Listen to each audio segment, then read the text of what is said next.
ఆహ్లాదానికి address, recharge కి terrace. పూర్తి వివరాలకు చదవండి రేపటి సాక్షి దినపత్రిక.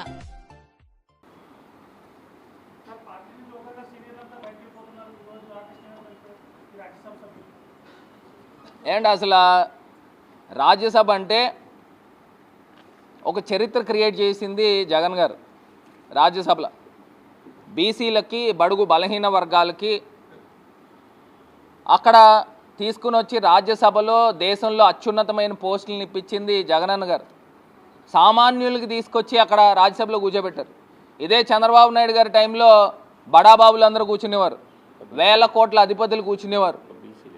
మరి ఈయన జగన్ గారేమో ఇప్పుడు బడుగు బలహీన వర్గాలను పైకి తీసుకురావాలనే కార్యక్రమం. మరి అది వాళ్ళకు ఉండాలి, ఆ జ్ఞానం నిజంగా వాళ్ళకు ఉండాలండి. ఇప్పుడు ఆర్ కృష్ణయ్య గారు ఆయన ఎప్పుడు ఊహించి ఉన్నాడు. ఆయన తీసుకొచ్చి బీసీల హక్కులపైన మాట్లాడుతున్నాడు. ఆర్ కృష్ణయ్య లాంటోడు ఖచ్చితంగా పార్లమెంట్లో ఉంటే పార్లమెంట్లో బీసీల హక్కుల గురించి, కమిషన్ గురించి ఆయన గొంతు లేవనెత్తుతాడని చెప్పేసి ఆయన తీసుకొచ్చి ఇచ్చారు.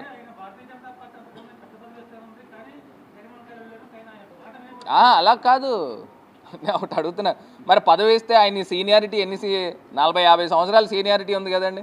ఈ పార్టీకి ఎప్పుడో ఇచ్చి ఉండాలి కదా భారతీయ జనతా పార్టీ.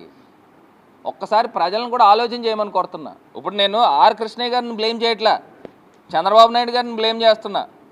సంతలో కొన్నట్టు కొంటా ఉన్నాడు. మొన్నటిదాకా డైరెక్ట్ కొనేసి ఆయన పార్టీలో పెట్టుకునేవాడు. ఇప్పుడు ఒక 10 రూపాయలు ఎక్స్ట్రా డబ్బులు ఇచ్చి వాళ్ళని తీసుకుని ఆ సీట్ మళ్ళీ ఇప్పుడు చంద్రబాబు నాయుడు గారికి వస్తుంది రాష్ట్రంలో. దాన్ని తీసుకెళ్ళి 100 రూపాయలకి అమ్మేస్తాడండి.